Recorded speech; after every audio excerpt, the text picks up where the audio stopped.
안녕하세요. 민지의 꿀사연입니다. 즐겁게 감상하시고 구독과 좋아요도 많이 눌러주세요. 그럼 사연 시작해 볼까요? 저는 지방의 작은 도시에서 살고 있는 30대 후반의 직장인이에요. 아직 미혼이고요. 조금 창피한 일이지만 저는 제대로 된 연애 경험도 별로 없는 평범한 사람이에요. 직업이 좋은 것도 아니고 외모가 뛰어난 편도 아니라 보니 여자를 만날 일이 많지가 않더라고요. 부모님은 제가 나이가 있다 보니 언제 결혼할 거냐면서 저를 재촉하시는데요. 저도 결혼을 하고 가정을 꾸리고 싶은 생각이 굴뚝 같기는 하지만 그게 제 마음대로 되나요? 그렇게 어쩔 수 없이 노총각으로 늙어가던 중 저에게도 사건이랄 게 생겨버리게 되었어요. 이 일은 행복한 마음이 절반, 걱정이 절반인 일이라 많은 분들의 의견을 들어보고 싶어서 이렇게 사연을 보내봅니다. 저는 직장 때문에 지방의 작은 도시에서 혼자 살고 있어요. 기계 제품을 제조하는 공장에서 일을 하고 있는데요. 아무래도 기계류를 다루다 보니 공장에서 일하시는 분들은 거의 남자들밖에 없어요. 물론 사무 업무를 보시는 직원 중에는 여자분도 한 분 있기는 한데요. 저랑은 마주칠 일이 거의 없는 편이죠. 저는 주말에 한 번씩 고향 부모님 댁에 가고 있어요. 바쁘고 피곤할 때는 격주에 한 번씩 가기도 하고요. 부모님은 과일 농사를 하시는데요. 공장에서 기계류를 다루는 힘든 일 하지 말고 참한 아가씨랑 결혼해서 과일 농사를 도와서 같이 해보는 게 어떻겠냐는 이야기를 요즘 많이 하시는 편이에요. 앞마을에 있는 제 또래 노총각 김 씨는 동남아에서 신부를 데려와서는 같이 농사도 짓고 애도 낳고 잘 살아간다면서 저보고도 한국에서 여자를 못 만날 것 같으면 외국이라도 가서 여자를 데려오라고 이야기를 하시기도 해요. 저는 시골에 박혀서 농사를 짓는 일은 안 하고 싶고요. 또 국제 결혼은 더더욱 생각해 본 일이 없어서 그런 이야기만 나오면 자리를 피해버리는 편이에요. 저는 평일 대부분은 제가 일하는 공장 부근에서 지내는 편이에요. 작은 원룸에서 혼자 살면서 밥도 공장에서 대충 먹는 편이고요. 이발도 목욕도 동네에서 다 해결하는 편이죠. 제가 자주 가던 이발소가 하나 있었는데요.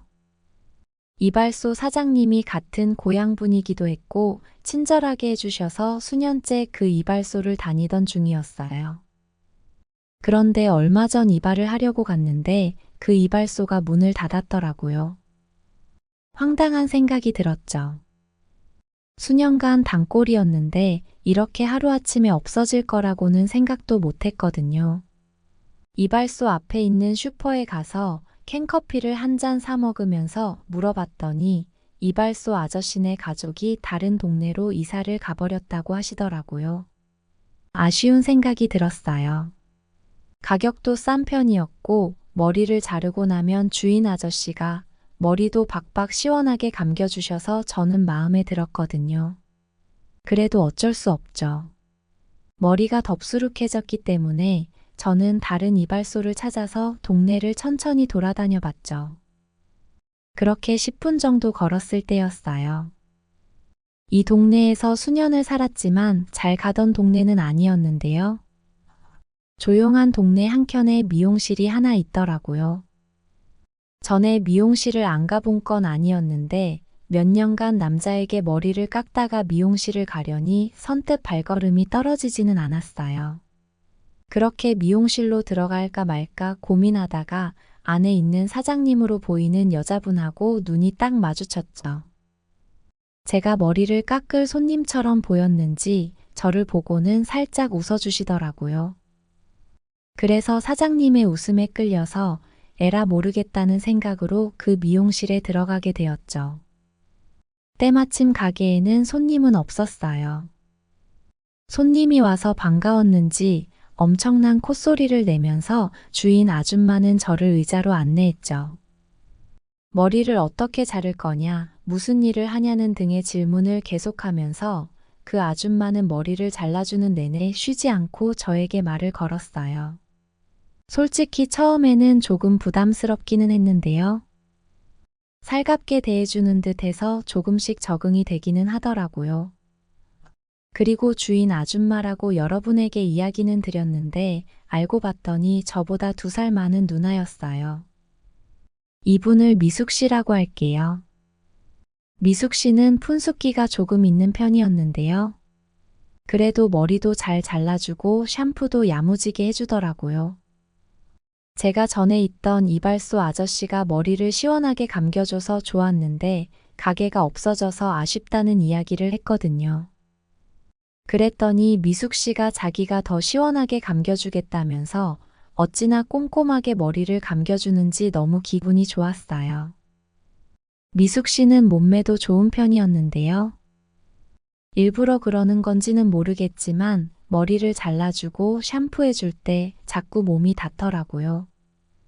조금은 부담스러웠지만 내색하지 않고 꾹 참았죠. 그렇게 미숙 씨의 미용실에서 처음 머리를 잘랐는데 이발소 스타일하고는 다르게 멋지게 잘라줬더라고요. 저는 그래서 미숙 씨 미용실을 계속 이용해 보기로 했죠.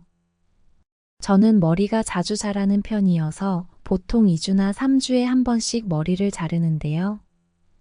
미숙 씨가 머리를 시원하게 감겨주는 게 생각나서 저는 2주가 조금 지났을 때 그 미용실을 다시 방문하게 되었어요. 그날은 다른 손님이 한 사람 더 있어서 앉아서 기다리면서 미숙 씨를 훔쳐봤어요. 나이는 저보다 2살 많았지만 나름 매력이 있는 모습이더라고요. 특히 몸매가 제 스타일이었어요. 손님 머리를 잘라주면서 저랑 가끔씩 눈이 마주쳤는데 방긋 웃어주는 모습에 저도 모르게 기분이 좋더라고요. 드디어 제 차례가 되었고 미숙 씨는 무슨 머리가 이렇게 빨리 자라냐면서 야릇한 생각을 많이 하면 머리가 금방 자란다던데 그런 거냐면서 저를 놀리는 농담을 하기도 했어요. 저는 그 이야기를 듣고 얼굴이 빨개졌죠. 결혼을 못했을 뿐이지 그런 생각을 많이 하는 편인 것 같기도 했거든요. 대답을 못하고 얼굴이 빨개진 저를 보고는 미숙 씨는 더 크게 웃으면서 저를 더 놀려댔죠. 그렇게 머리를 자르고 계산을 하고 나가려다가 무슨 용기가 났는지 저는 미숙 씨에게 물어봤어요. 오늘 일 마치고 시간 괜찮으면 맥주 한잔 하시겠냐고요. 제가 여자에게 그렇게 적극적으로 나서 본건 살면서 처음 있는 일이었는데요. 미숙 씨는 왠지 모르게 편한 느낌이 들어서 저도 모르게 과감하게 용기를 냈던 것 같아요. 미숙 씨가 거절하면 다시는 이 미용실을 오지 말아야지 생각하고 있는데 의외로 미숙 씨가 흔쾌히 그러자고 대답을 해줬어요. 오늘 8시쯤 마치는데 가게 앞에서 보자면서요. 여자에게 데이트 신청을 하는 게 이렇게 쉬운 일이었나 하는 생각이 들기도 했고 엄청 기분이 좋았어요.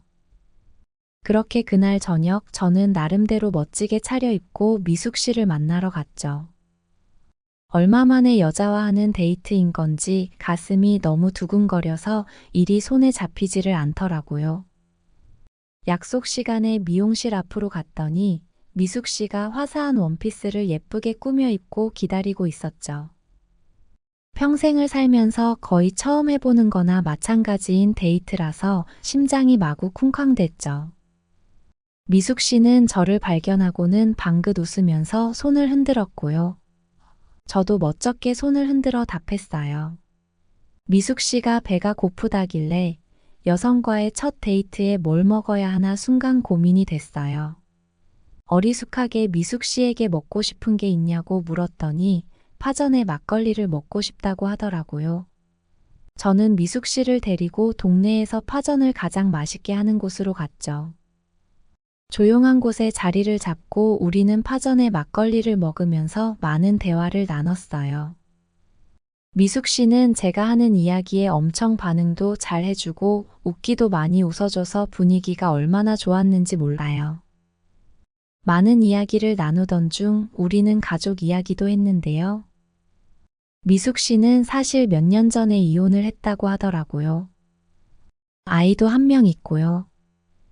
저는 미숙 씨가 저와 비슷한 노처녀일 거라고 생각을 해서 처음에는 조금 놀랐어요. 미숙 씨는 미용실을 하기 전에는 서울에서 살면서 가정주부로 지냈다고 했어요. 그런데 결혼 이후 남편이 술만 먹으면 행패를 부리기도 하고 언젠가부터는 미숙 씨를 때리기도 해서 어쩔 수 없이 이혼을 하게 되었다고 했어요. 아이는 자기가 키우고 싶었는데 이혼할 당시 직업이 없기도 했고 자기가 키울 형편이 안 돼서 남편에게 아이를 주고 왔다면서 눈물을 글썽이더라고요. 미용실에서는 방긋 웃기도 잘 웃고 쾌활해 보였는데 그런 상처가 있는 줄은 몰랐어요. 그런 속 깊은 이야기를 나누다 보니 우리는 어느새 꽤 가까워진 느낌이었어요. 술자리에서의 우리의 대화는 끊이지 않았어요. 몇 번 본 사이도 아닌데 대화가 잘 이어지는 기분이었죠. 술도 많이 마시게 되었고요. 둘 다 취기가 많이 오른 상태에서 우리는 자리를 옮기기로 했어요.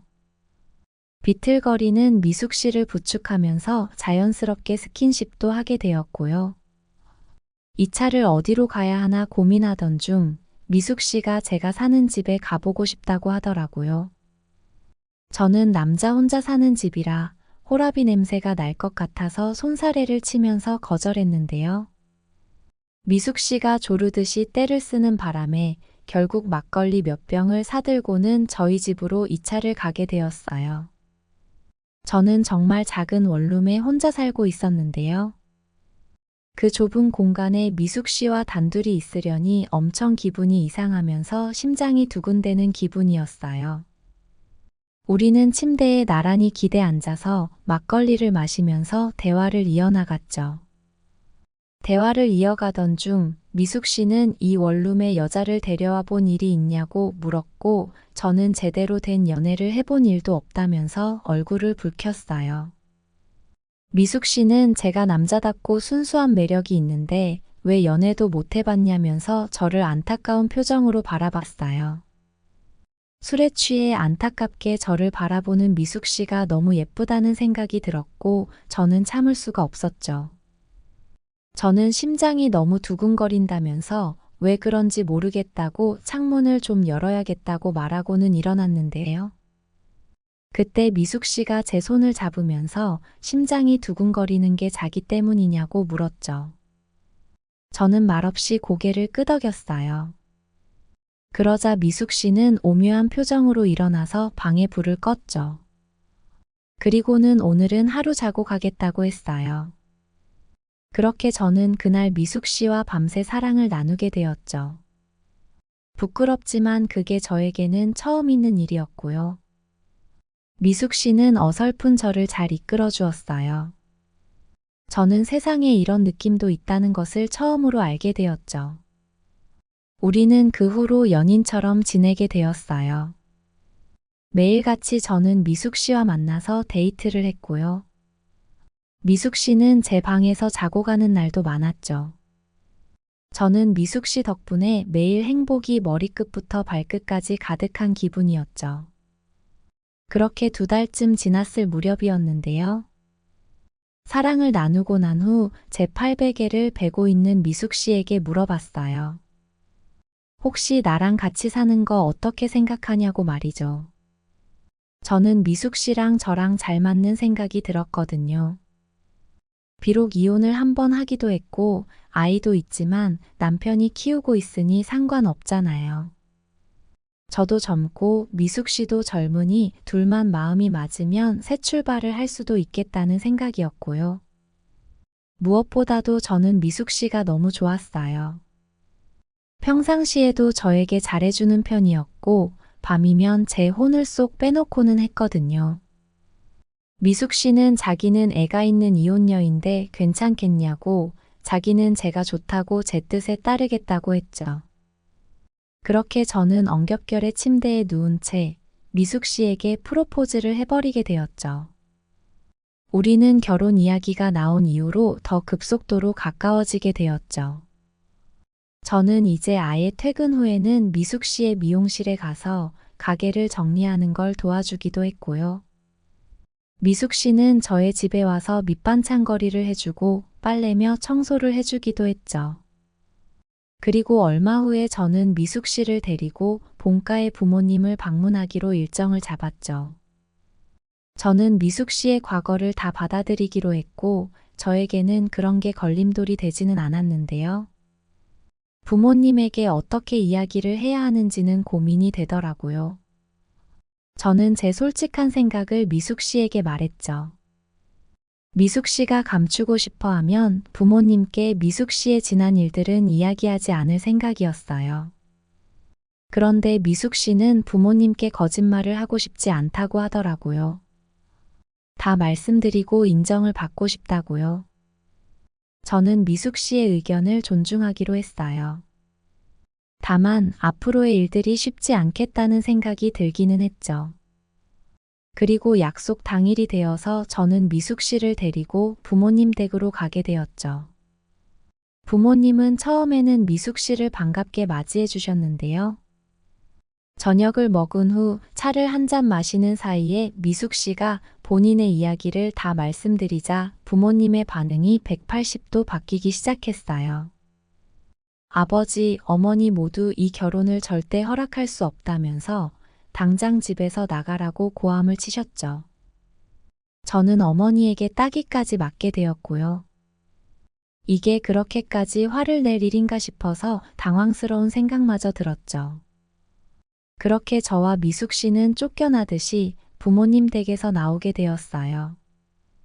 미숙 씨는 이런 반응을 예상을 했다면서 웃음을 보였지만 웃는 게 아니었죠. 저는 미숙 씨를 위로하고 달래면서 돌아올 수밖에 없었어요. 미숙 씨는 저에게 미안해하지 말라면서 자기가 다 감당해야 할 일이라고 했지만 풀 죽어 있는 미숙 씨를 보니 제 마음이 너무 아프더라고요. 그 일이 있은 후에 지금은 몇 달이 지난 상태인데요.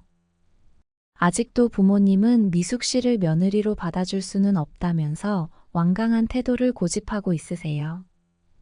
물론 미숙 씨와 저는 예전처럼 뜨거운 사랑을 하면서 잘 지내고는 있어요.